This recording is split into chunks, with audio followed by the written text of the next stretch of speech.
Harold Mitchell, a 73-year-old widower, faces public humiliation when his ambitious son rejects him during an important business meeting, calling him a dead weight in front of investors. After decades of quietly building an empire, Harold decides to make a choice that will forever change the lives of everyone around him.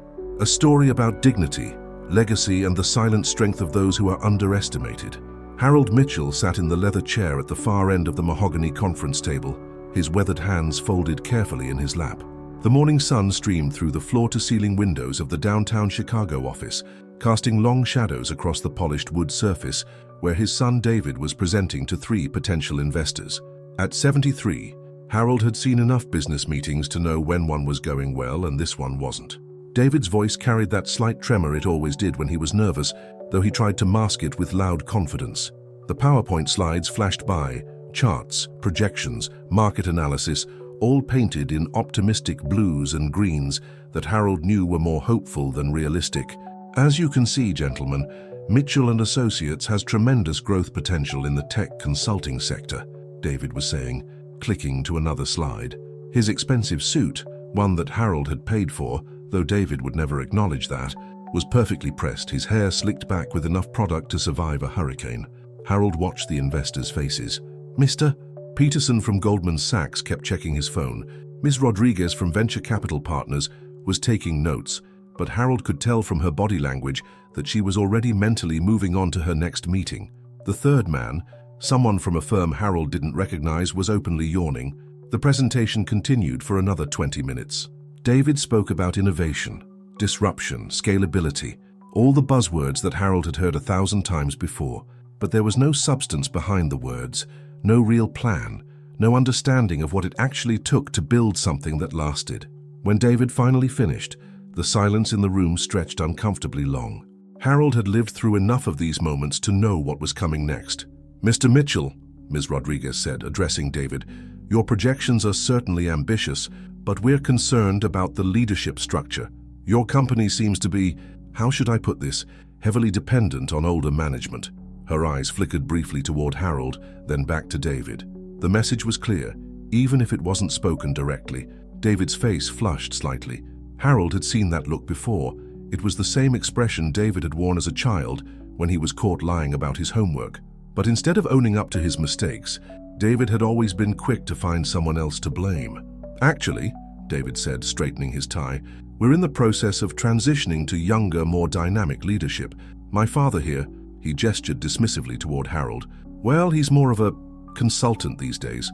Really, he's just dead weight at this point." The words hit Harold like a physical blow. Dead weight. In front of strangers. In the conference room of the company that Harold had built from nothing, brick by brick, deal by deal, over the course of 45 years, Mr. Peterson chuckled, a short, uncomfortable laugh that seemed to encourage David. Ms. Rodriguez smiled politely, the kind of smile people use when they want to appear sympathetic while actually being cruel. The third investor, whose name Harold still didn't know, actually laughed out loud. "I mean, don't get me wrong," David continued, apparently emboldened by their reactions. "Dad had his time, but that was decades ago. The business world has changed. We need fresh ideas, new energy, not someone who still thinks a successful day means closing one deal over a 3-martini lunch." More laughter from the investors. Harold felt his chest tighten, but he remained perfectly still. He had learned long ago that the most powerful response was sometimes no response at all. These days, Dad spends most of his time telling stories about the good old days and complaining about how we do things differently now, David went on, his voice gaining momentum. "Honestly, keeping him around is more about family obligation than business necessity. He's stuck in the past and frankly, he's holding us back." The room erupted in polite chuckles again. Harold watched his son's face light up with what looked like genuine pleasure at getting laughs at his father's expense.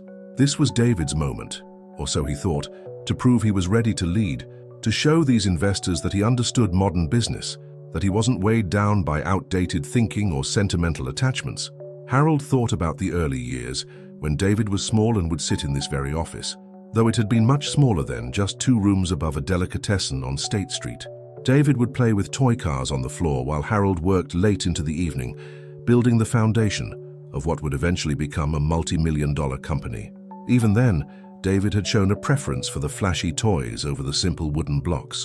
always wanting the newest thing rather than learning to build something himself. The truth is, David was saying now, leaning forward conspiratorially, as if sharing a secret with his new best friends. I've been basically running this company for years. Dad just shows up. Sometimes he doesn't even remember what we discussed in the previous meeting. I mean, the man still uses a flip phone. Harold did indeed still use a flip phone. It made calls, it received calls, and it didn't break when he dropped it. He had never seen the need for anything more complicated. But in this room, among these people, it was apparently another sign of his obsolescence. Ms. Rodriguez was nodding now, seemingly more engaged than she had been during the actual business presentation. It's refreshing to hear such honesty about family dynamics in business, David. Many entrepreneurs struggle with the transition between generations. Exactly, David said, his confidence growing with each word. I love my father, but love and business are two different things, and business-wise, well, he shrugged, leaving the sentence unfinished, letting the implication hang in the air like smoke. Harold's mind wandered to his late wife, Margaret. She had died 3 years ago, after 48 years of marriage. In her final weeks, when the cancer had taken everything else, she had made Harold promise to take care of David, to help him succeed, to be patient with his flaws and proud of his potential. Harold had kept that promise, perhaps too well. Margaret had always seen the best in their son. She would have been heartbroken to see this moment, to witness David's casual cruelty, his willingness to humiliate the man who had given him everything in pursuit of impressing strangers who would forget his name by dinner time. The investors were wrapping up now, gathering their papers, checking their phones, making polite excuses about needing time to review the proposal and discuss internally. Harold had been in business long enough to recognize the gentle rejection. They weren't interested in David's company, had probably made up their minds within the first 10 minutes of the presentation. But David seemed oblivious, still riding the high of what he perceived as his successful performance. Well, gentlemen, Ms. Rodriguez, David said, standing and extending his hand, I think this went very well. I look forward to hearing from you soon. They shook hands, exchanged business cards, and made more polite noises about follow-up calls that would never come. Harold remained seated, watching the theater of it all, feeling suddenly very tired. When the investors had left, David turned to Harold with a self-satisfied smile. I think that went pretty well, don't you? They seemed really interested once I clarified the leadership situation. Harold looked at his son. This man he had raised, educated, brought into his business, supported through 2 failed marriages and countless failed ventures. David's hair was thinning now, though he tried to hide it with strategic styling. His face had the soft look of someone who had never really struggled for anything, never had to build something from nothing, never had to make the hard choices that came with real responsibility. David, Harold said quietly, do you know what dead weight actually is? David blinked, seemingly surprised that Harold was speaking. What do you mean? Dead weight, Harold repeated, his voice still calm, still measured. It's weight that serves no purpose, that provides no benefit, that only drags down whatever it's attached to. Right, David said, looking uncomfortable for the first time since the investors had left. That's what I was saying. Harold stood up slowly, his joints protesting slightly, a reminder of his age that he felt every morning, but his mind was sharp, sharper perhaps than it had been in years. Something had crystallized in this room today, some decision that had been forming in the back of his mind for months, maybe longer. I think you're right, son, Harold said, picking up his old leather briefcase, another apparent anachronism in David's modern world. I think it's time to remove some dead weight from this company. David smiled, apparently relieved that Harold was taking the criticism so well. I'm glad you understand, Dad. It's nothing personal, it's just business. Harold nodded slowly. Yes, he said. It's just business. As Harold walked toward the door, David called after him. Dad, are you okay? You seem different. Harold paused at the threshold, his hand on the door handle. For a moment, he considered explaining, considered trying one more time to help David understand what he had just thrown away. But some lessons could only be learned through experience. I'm fine, David, Harold said without turning around. I'm just thinking about the future. He left the office then, stepping into the busy Chicago afternoon. The city noise, traffic, construction, the general chaos of urban life seemed distant, muffled, as if he were hearing it through glass. Harold walked slowly toward his car, an old but well-maintained Lincoln that David had been urging him to replace with something more appropriate to his status. As he drove home to his empty house in Evanston, Harold's mind was already working, planning, calculating. There were phone calls to make, documents to review, arrangements to finalize. He had built an empire once, quietly, patiently, while everyone around him was looking elsewhere. Now it was time to tear it down, just as quietly, just as patiently. Harold's house felt different when he walked through the front door that evening. The silence that had become his constant companion since Margaret's death seemed heavier now, more significant. He set his briefcase down in the marble foyer and looked around at the home they had built together, the Persian rugs Margaret had carefully selected, the family photographs lining the hallway, the grandfather clock that had belonged to his father. Everything in this house told a story, but Harold realized that David had never bothered to learn those stories. His son saw only dollar signs and square footage, assets to be liquidated rather than memories to be cherished. Harold walked into his study, a room that David had always avoided. The walls were lined with leather-bound books, most of which Harold had actually read, unlike the decorative volumes that filled David's office. On his desk sat a photograph of Margaret from their wedding day, her smile bright and genuine, full of hope for the future they would build together. He opened the bottom drawer of his desk, the one that required a key David didn't even know existed, and pulled out a thick manila folder. Inside were documents that hadn't seen daylight in over a decade. Incorporation papers, transfer agreements, stock certificates, and most importantly, a will that was quite different from the one David believed existed. Harold had always been a careful man, methodical in his planning. Even in his 30s, when he was building his first company, he had understood the importance of backup plans. Over the years, those backup plans had evolved into something much more sophisticated. The phone rang, interrupting his thoughts. The caller ID showed David's number. "Hello, son," Harold answered. "Dad, I've been thinking about today." David's voice sounded slightly strained. "I hope you weren't too upset about what I said in the meeting. It's just that these investors, they want to hear certain things, you know. They want confidence, they want to see modern leadership." Harold leaned back in his leather chair, the same chair he had sat in when he made his first $1 million deal, when he signed the papers that would eventually make David a wealthy man, when he held Margaret's hand during her chemotherapy treatments while still running board meetings via conference call. "I understand perfectly, David," Harold said. "You did what you thought was best for the business." There was a pause on the other end of the line. "Right, exactly. I'm glad you get it, Dad.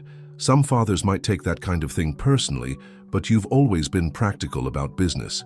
Practical? Harold almost smiled at that. If only David knew how practical his father could actually be. "Tell me something, son," Harold said, opening the folder on his desk. "Do you remember when you were 12 and you wanted that expensive bicycle for Christmas? The one that cost more than most people made in a month?"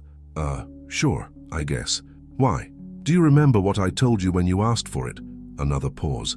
"Not really." "What's this about, Dad?" "I told you that expensive things come with expensive responsibilities. I said that if I bought you that bike, you would need to prove you deserved it by taking care of the things you already had." Harold could hear David shifting impatiently on the other end of the line. "Okay, and? You promised you would. You swore you would take better care of your room, your toys, your school books. So I bought you the bike. Dad, I don't see what this has to do with—" 3 weeks later, Harold continued, his voice still calm, still measured, "I found that bike in the backyard, rusted from being left in the rain. Your room was still a disaster. Your school books were still scattered around the house, and you were already asking for something new." The silence on the phone stretched longer this time. Harold could picture David in his expensive apartment, probably looking at his reflection in one of the many mirrors he had installed, trying to figure out where this conversation was going. "That was a long time ago, Dad. I was just a kid." "Yes, you were. And I thought, well, he'll learn. Children make mistakes. They need time to develop responsibility, to understand consequences." Harold pulled out a specific document from the folder, one with David's signature on it from just 6 months ago. It was a loan agreement, one of many David had signed over the years, each time promising it would be the last, each time swearing he had learned from his previous mistakes. "But then you crashed your first car because you were driving too fast, and you dropped out of college because the classes were too boring, and you went through 2 wives because commitment was too restricting, and you've borrowed money from me 17 times in the last 5 years because your ventures keep failing. Dad, where is this coming from? I pay you back. I always pay you back." "Do you?" Harold asked quietly. "Because according to my records, you currently owe me $2.7 million, and that's just from the last 3 years." The silence on the phone was deafening.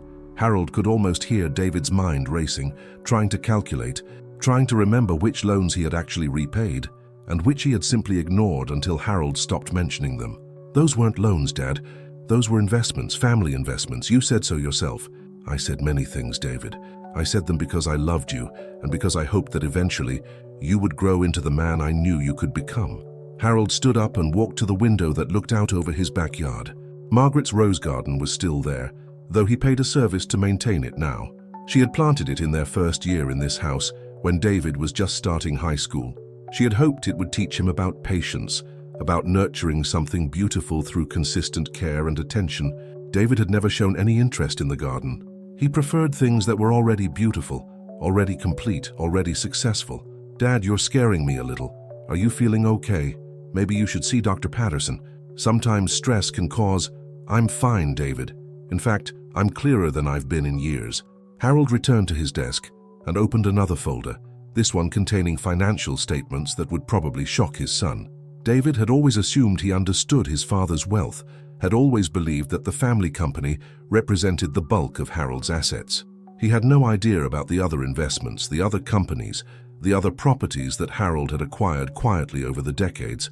"I've been doing some thinking since our meeting today," Harold continued, "about dead weight, about what serves a purpose and what doesn't, about the difference between investment and waste. Dad, please. I know I said some things that probably sounded harsh, but they didn't sound harsh, David. They sounded honest, and I appreciate honesty." Harold picked up his pen, the same Mont Blanc that Margaret had given him for their 20th anniversary, and began making notes on a legal pad. There were several attorneys he needed to call, 3 financial advisors he needed to meet with, and one very important appointment he needed to schedule at his bank. If this part of the story is touching your heart, tell me from which place in the world you're listening to this. In fact, Harold said, your honesty today has inspired me to make some changes of my own, some long overdue changes. What kind of changes? Practical ones, the kind that ensure resources go where they can be most effective, where they can serve a real purpose, instead of just enabling dependency. Harold could hear David breathing on the other end of the line, probably trying to figure out whether he should be worried or just confused. David had never been good at reading between the lines, never been skilled at understanding the implications of what wasn't said directly. "I don't understand what you're talking about, Dad." "You will," Harold said simply. "Very soon, everything will be much clearer for both of us." After he hung up the phone, Harold sat back in his chair and looked around his study one more time. Tomorrow, this room would become command central for the most important business transaction of his life. Not a deal to build something up, but a carefully orchestrated plan to distribute his life's work to people who would actually value it. He opened his laptop. Yes, he did own one, contrary to David's assumptions, and began typing. The first email was to his attorney, the second to his accountant, the third to a private investigator he had used years ago for background checks on potential business partners. There was one more call he needed to make before the night was over. He dialed a number he knew by heart, even though he hadn't used it in over a year. "Hello, Uncle Harold." The voice on the other end was young, female, and genuinely surprised to hear from him. "Hello, Sarah. I hope I'm not calling too late." "No, not at all. I was just studying. Is everything okay? You sound different." Sarah was David's daughter from his first marriage, Harold's granddaughter, though David had done his best to minimize her role in the family after his divorce. She was 24 now, working on her master's degree in social work, paying her own way through school because David claimed he couldn't afford to help. Harold, however, had been quietly paying her tuition for the past 3 years, something neither David nor Sarah knew. "Everything is fine, dear. I was wondering if you might have time to visit your old grandfather this weekend. There are some things I'd like to discuss with you.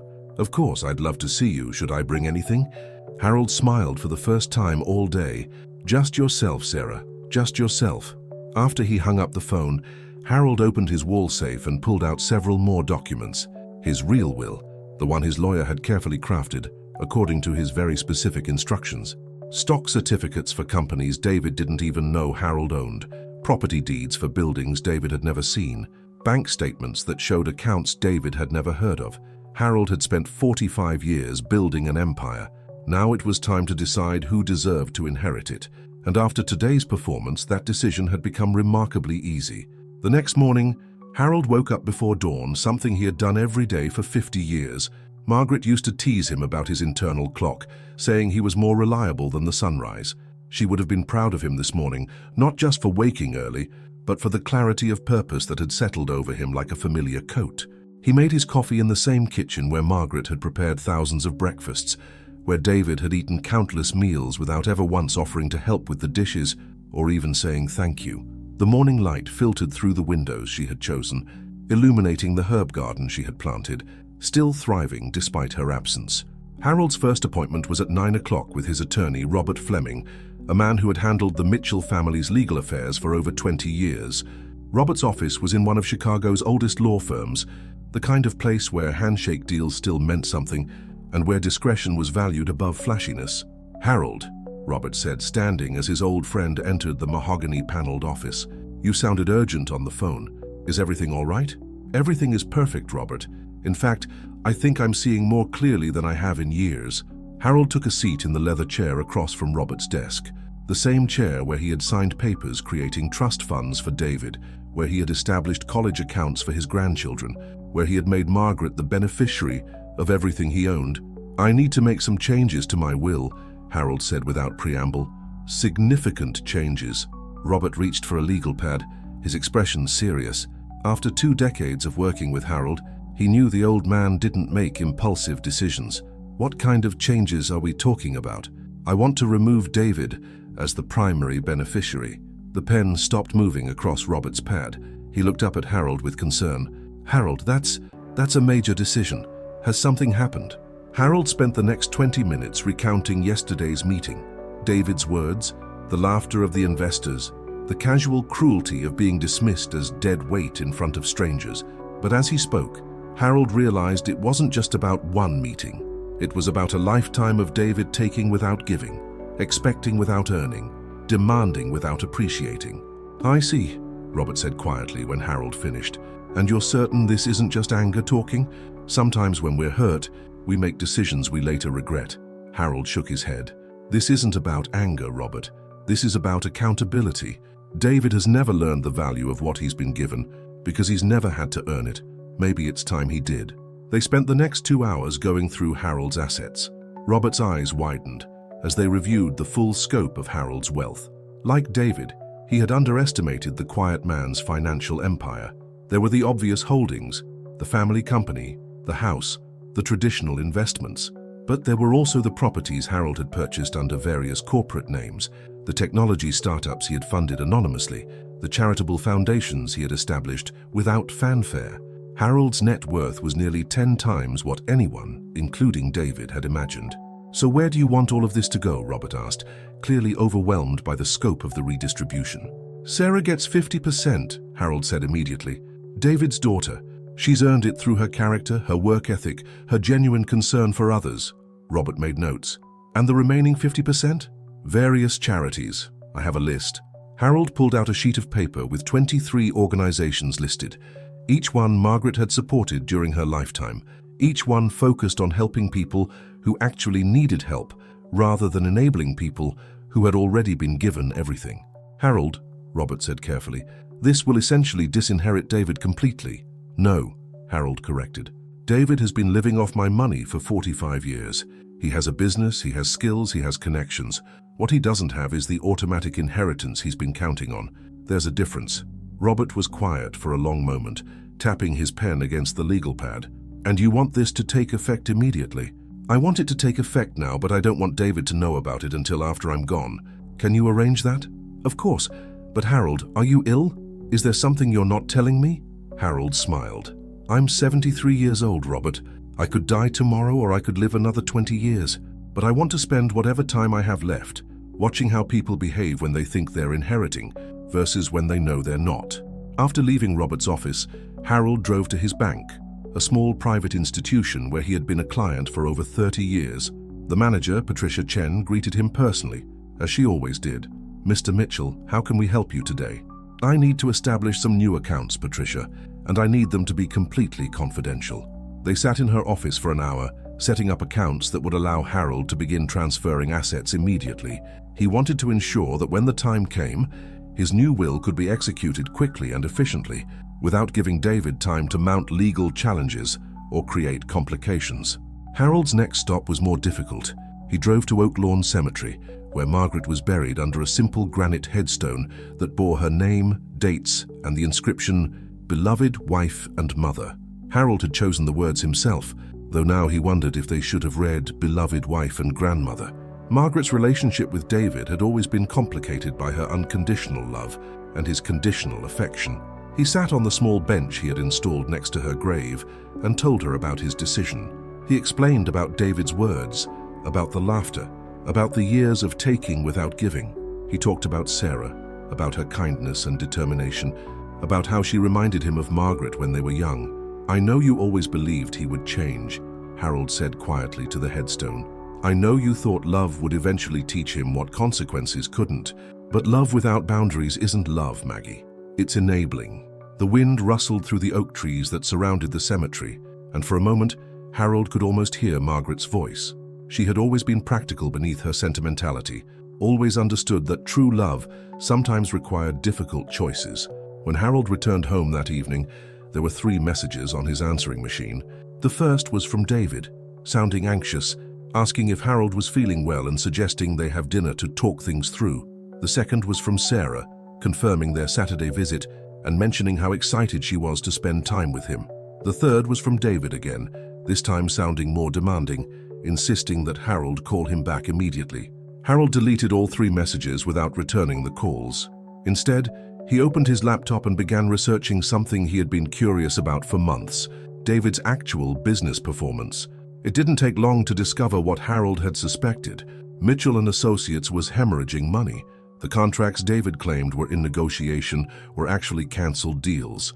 The clients he boasted about were mostly companies that had stopped returning his calls. The tremendous growth potential he had presented to the investors was largely fictional.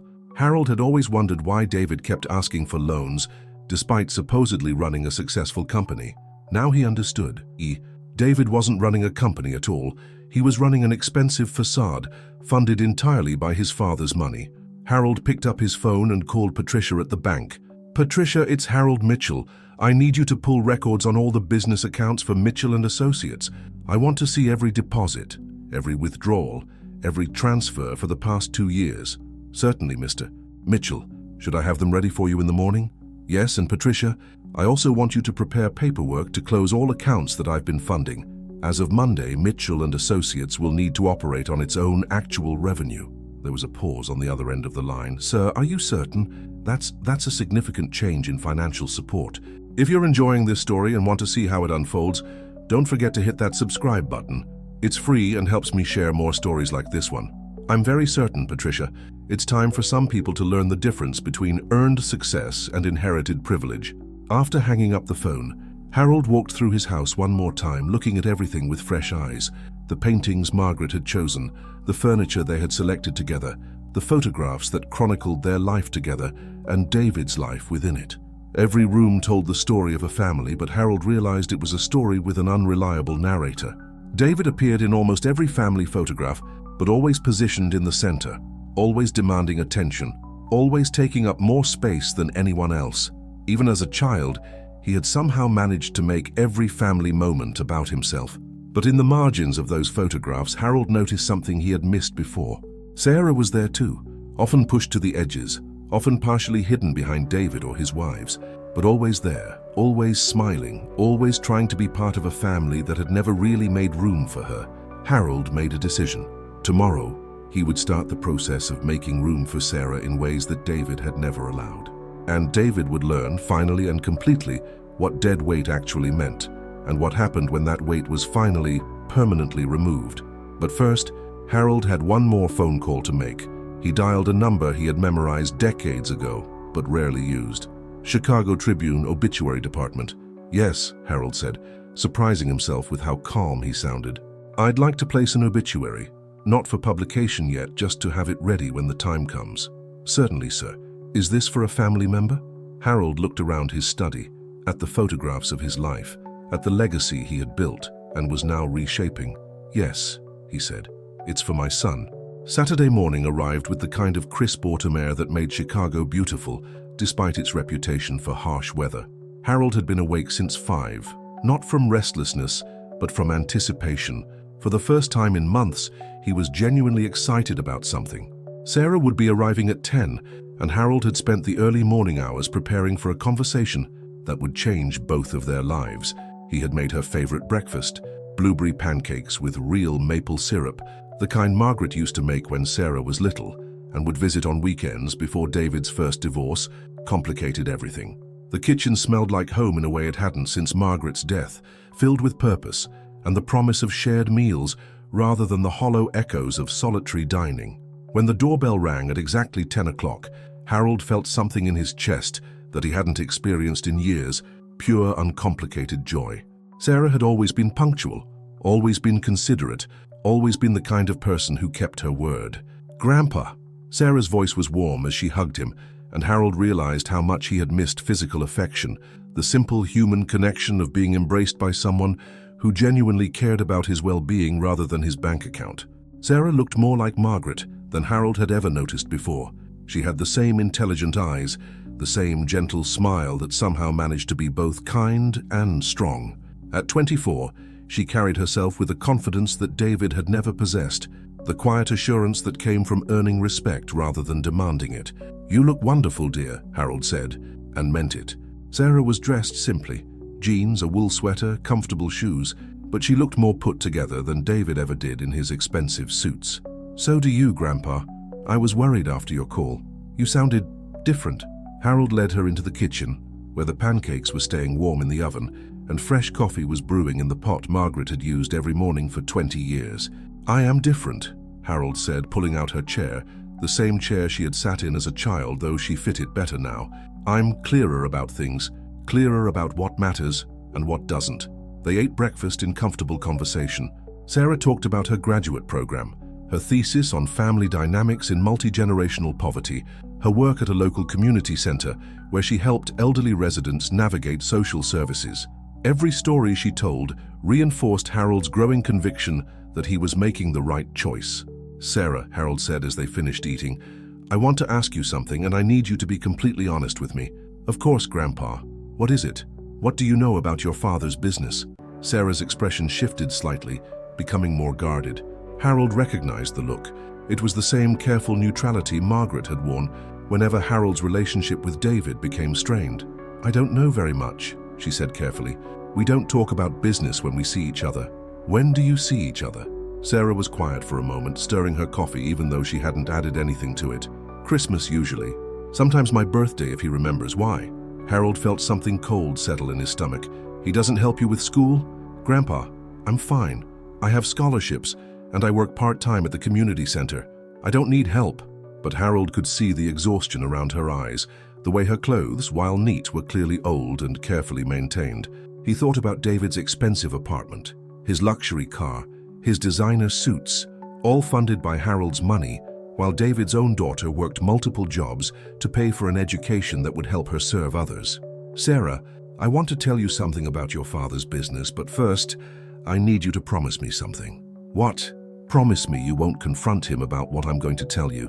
Promise me you'll let me handle this my own way." Sarah nodded slowly. "I promise." Harold spent the next hour explaining everything.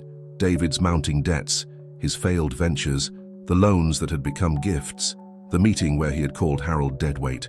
He showed her bank statements, loan documents, the papers that proved David's company was essentially a very expensive hobby, funded entirely by his father. Sarah listened without interrupting, her expression growing more troubled with each revelation. When Harold finished, she sat quietly for several minutes, processing what she had learned. "I'm sorry, Grandpa," she finally said.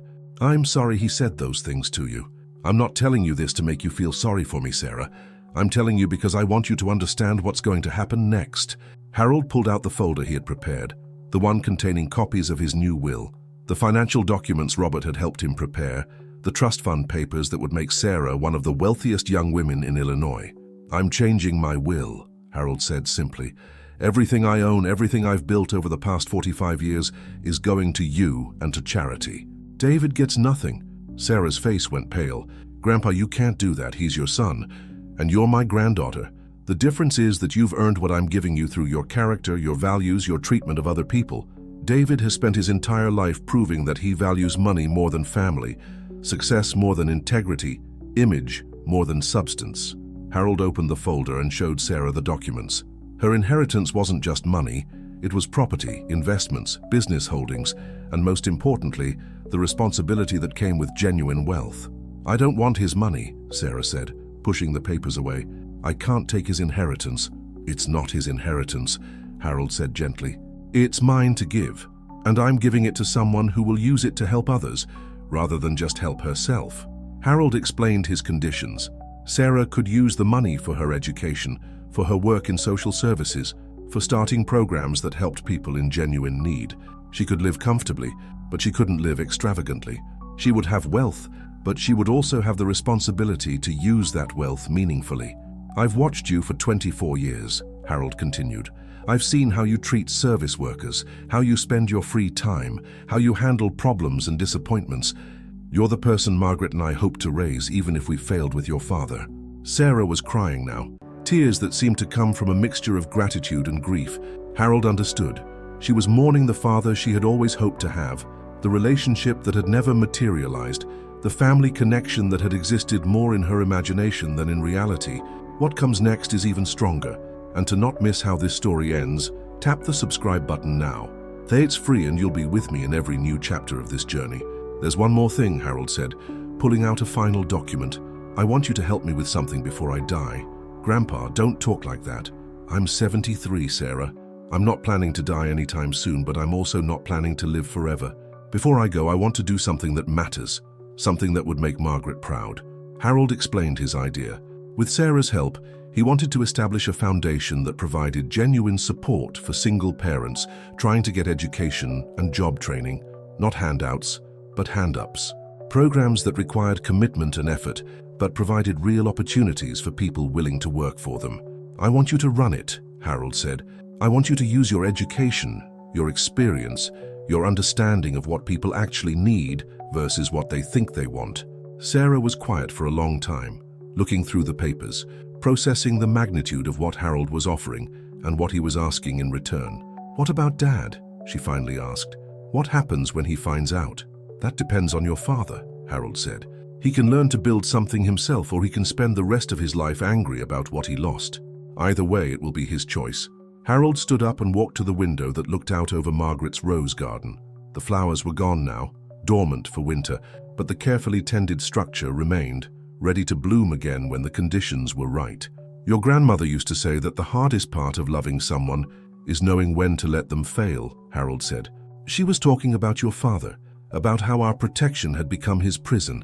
I think it's time to unlock that prison and see what happens." Sarah joined him at the window. "Are you sure about this, Grandpa? Really sure?" Harold thought about David's laughter yesterday, about the casual cruelty of dismissing his father as dead weight, about 45 years of enabling behavior that had created a man who valued appearances over relationships and entitlement over effort. "I've never been more sure of anything in my life," Harold said, "except maybe marrying your grandmother." That afternoon, Harold and Sarah drove to the bank together. Patricia Chen worked on Saturday mornings, a dedication to service that Harold had always appreciated. She greeted them professionally but warmly, having prepared all the documents Harold had requested. "Ms. Mitchell," Patricia said to Sarah, "your grandfather has asked me to walk you through some new financial arrangements. Are you ready to learn about managing significant assets?" Sarah looked at Harold one more time, searching his face for any sign of doubt or uncertainty. She found only peace and determination. "Yes," she said finally, "I think it's time I learned about responsibility." As they spent the next 2 hours going through financial documents and investment strategies, Harold felt something he hadn't experienced since Margaret's death: hope for the future. Not his future necessarily, but the future of his family's values, his wife's compassion, and his granddaughter's integrity. For the first time in years, Harold was confident that his life's work would continue in hands that would honor it rather than exploit it. Monday morning brought the first snowfall of the season, dusting Chicago's streets with a thin layer of white that would soon turn to slush under the weight of traffic and time. Harold watched from his study window as the city began its daily ritual, millions of people moving through their routines without knowing that today would mark the beginning of the most significant redistribution of wealth in the Mitchell family's history.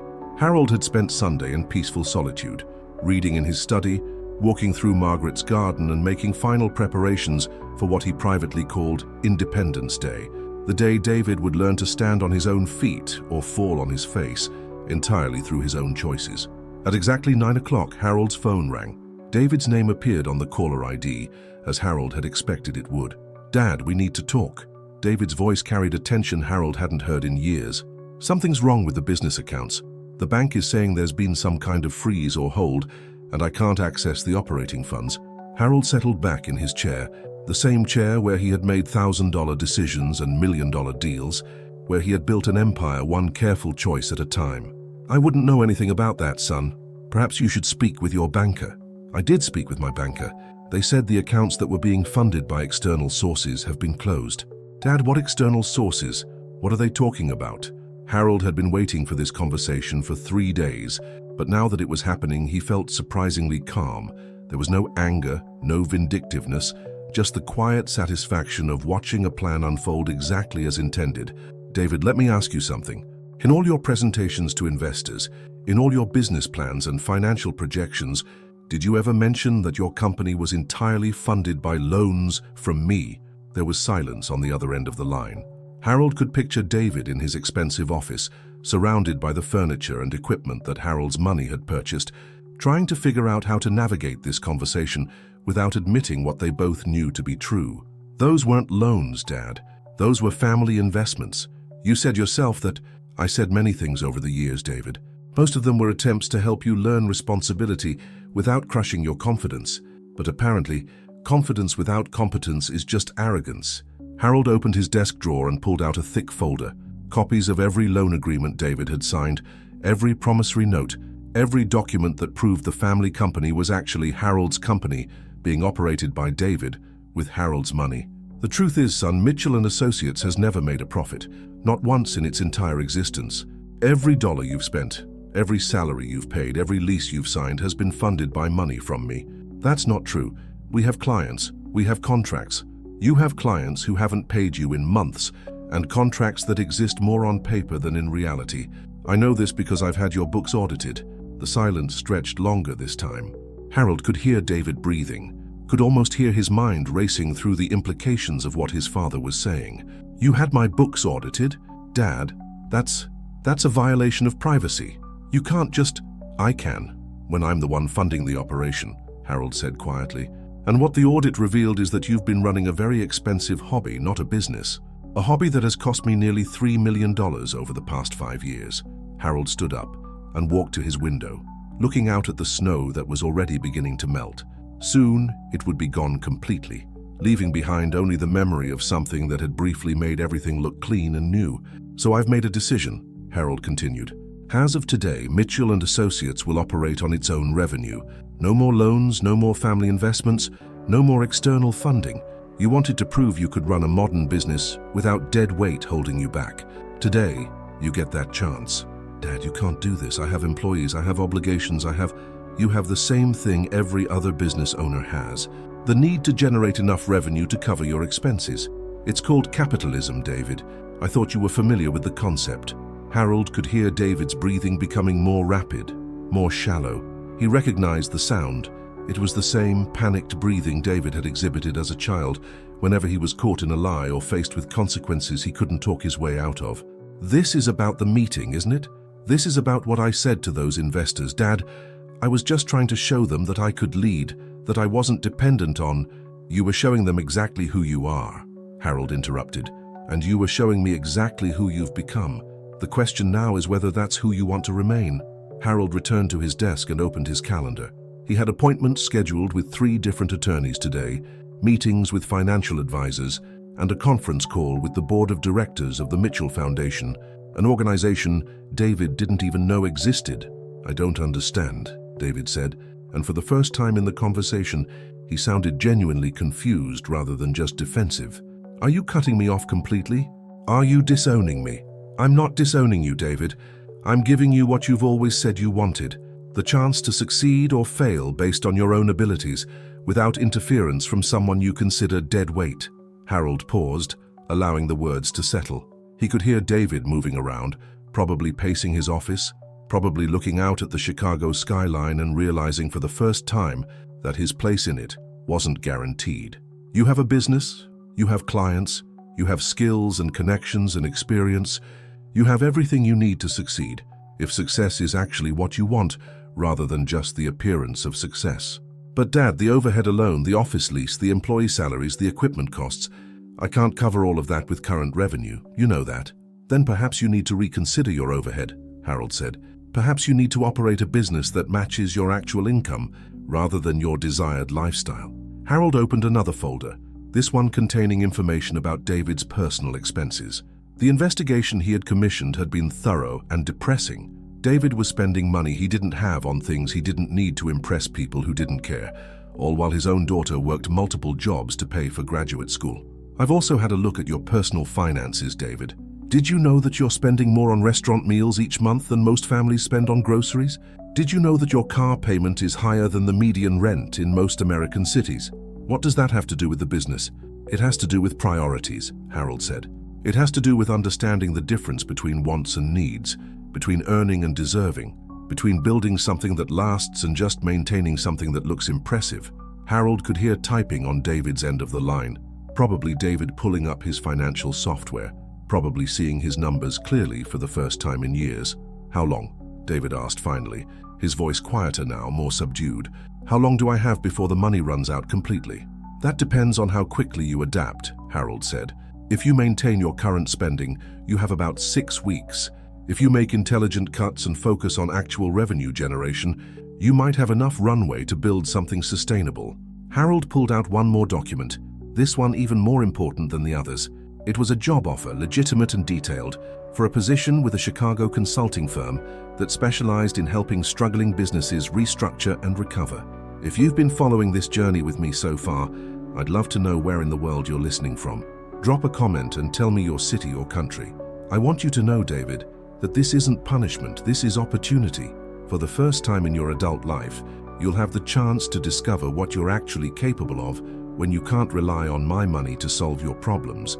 Harold could hear David crying now, quiet sobs that might have moved him a year ago, a month ago, even a week ago. But yesterday's laughter, yesterday's casual dismissal of his father as dead weight had hardened something in Harold's heart that wouldn't soften easily. I'm scared, Dad, David said finally, the words coming out in a rush. I don't know how to do this. I don't know how to run a business without backup. Then maybe it's time to learn, Harold said gently. Or maybe it's time to find work that matches your actual skills, rather than trying to maintain a position that requires skills you don't have. Harold told David about the job offer, about the opportunity to work for a company that helped businesses recover from financial difficulties. It would mean giving up the executive title, the corner office, the illusion of being in charge. But it would also mean earning an honest living, learning real skills, and perhaps discovering what he was genuinely good at when he couldn't rely on his father's money to mask his inadequacies. You want me to give up my own company to work for someone else? I want you to face reality, Harold said. Your company never existed, David. It was my money with your name on it. The question is whether you want to build something real or spend the rest of your life angry about losing something that was never actually yours. After hanging up the phone, Harold sat quietly in his study for several minutes, processing the conversation and the emotions it had stirred up. He felt sad but not regretful. He felt concerned for David's future, but not responsible for David's choices. Margaret's photograph smiled at him from the desk, and Harold could almost hear her voice. You did the right thing, Harold. Love without boundaries isn't love, it's enabling. Harold's next call was to Sarah, who answered on the second ring with the enthusiasm he had come to associate with her voice. Grandpa, how did it go? It went exactly as expected, Harold said. Your father is about to learn what it means to earn his own way in the world. How do you think he'll handle it? Harold looked out his window at the snow, which was now melting rapidly under the warm October sun. By evening, there would be no trace that it had ever fallen. I honestly don't know, Sarah, but for the first time in 45 years, that's his decision to make. 6 months later, Harold sat in the same leather chair in his study, but everything else had changed. The morning sun streamed through windows that looked out on a garden coming back to life, where Margaret's roses were beginning to show their first buds of spring. On his desk, next to Margaret's photograph, lay a letter that had arrived that morning, the first communication he had received from David since their last phone conversation. Harold had spent those 6 months watching, waiting, and occasionally wondering if he had been too harsh. But mostly, he had spent them working with Sarah to establish the Mitchell Foundation, watching her grow into a leader who understood that true wealth meant responsibility rather than privilege. The foundation was already operational, housed in a modest building on Chicago's South Side, serving single parents who were working toward educational and professional goals. Sarah had insisted on starting small, on proving the concept worked before expanding. It was exactly the kind of careful, thoughtful approach that Harold had hoped to see, but had never witnessed in David. Harold picked up David's letter, recognizing his son's handwriting even though it looked different somehow, less hurried, more deliberate. He opened it carefully, preparing himself for anger, recrimination, perhaps even legal threats. Instead, he found something he hadn't expected: gratitude. "Dad, I know it's been 6 months since we talked, and I know you probably think I've been angry all this time. I was at first. I was furious, actually. I felt betrayed and abandoned and completely lost. For about 3 weeks, I did nothing but call lawyers, looking for ways to challenge what you'd done, ways to force you to keep funding my life. But then, something happened. I ran out of money for the lawyers." Harold smiled despite himself. Even in a letter acknowledging his mistakes, David couldn't resist a touch of humor. Perhaps there was hope after all. "I want you to know what's happened since we last spoke, because I think you deserve to know how this turned out. I took the job you mentioned, the one with the restructuring firm. At first, I was humiliated.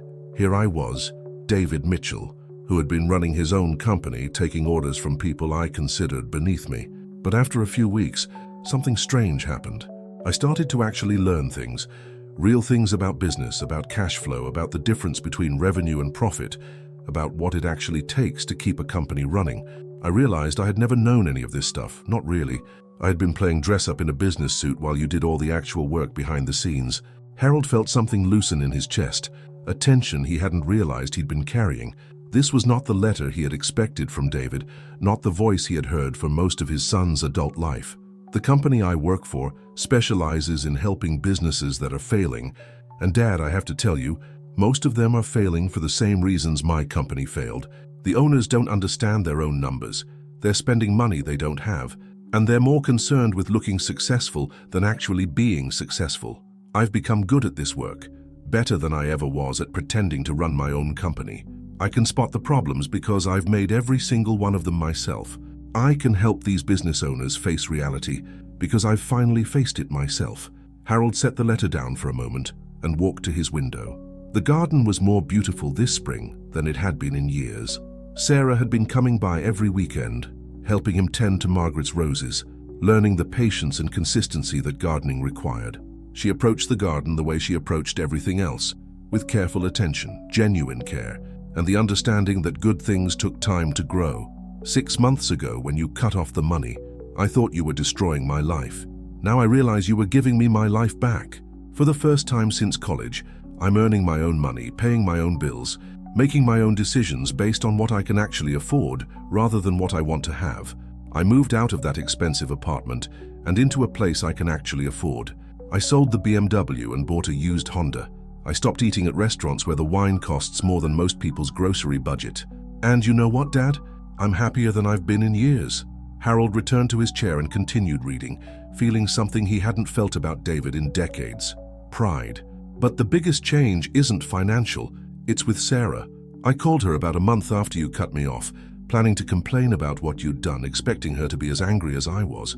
Instead, she told me about the foundation, about her work, about how you'd chosen to invest in something that actually helped people instead of just enabling bad behavior.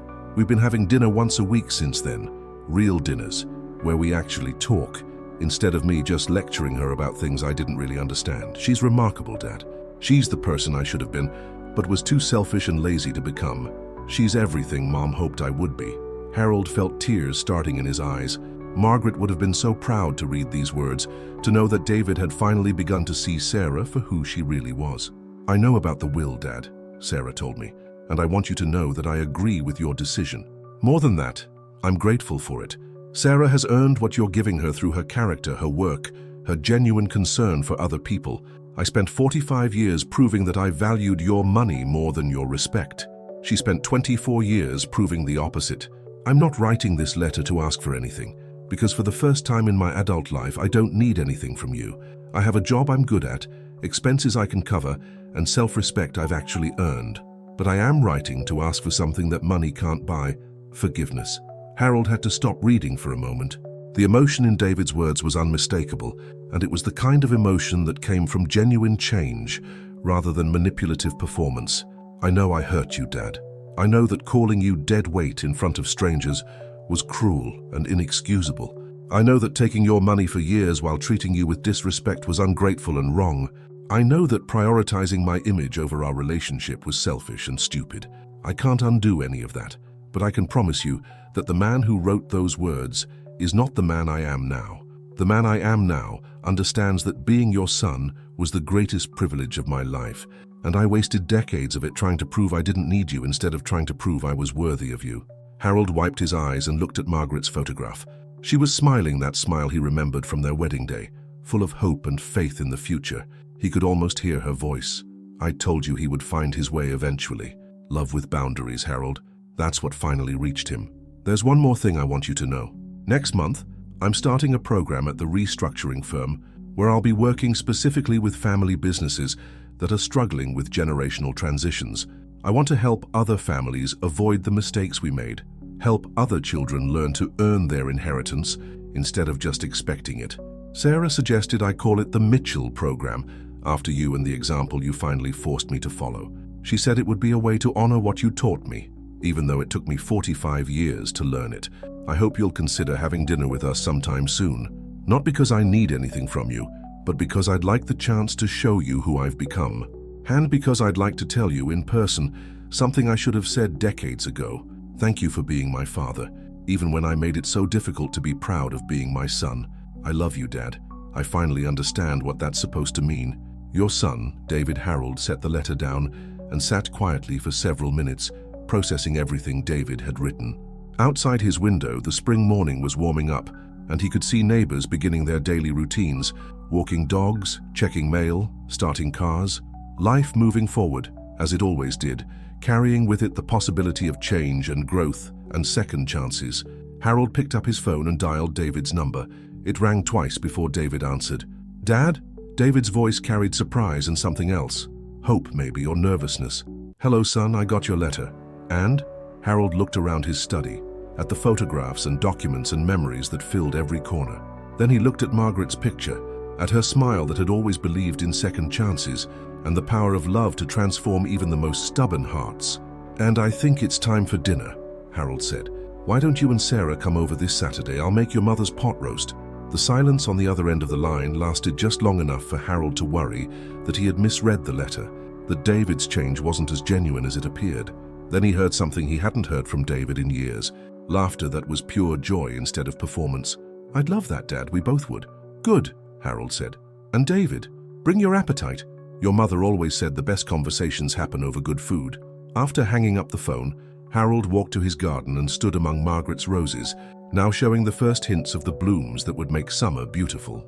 He thought about dead weight, about the difference between worthless burden and temporary support. Sometimes, he realized, the heaviest weight you could carry was the weight of potential, waiting, hoping, believing that someone you loved would eventually grow strong enough to support themselves. David had finally learned to stand on his own. Sarah had always known how. And Harold, at 73, had learned that the greatest inheritance you could leave wasn't money. It was the example of how to earn your own way in the world while lifting others up along the journey. As he walked back toward his house, Harold made a mental note to call his lawyer on Monday. There was one more change he wanted to make to his will, a provision establishing the David Mitchell Scholarship for business students who demonstrated both academic excellence and genuine character. After all, second chances should be available to everyone, not just family members who finally learned to deserve them. If you enjoyed this story of family, forgiveness, and finding your own way, please hit that subscribe button. Stories like this remind us that it's never too late to change, to grow, and to become the person we were meant to be.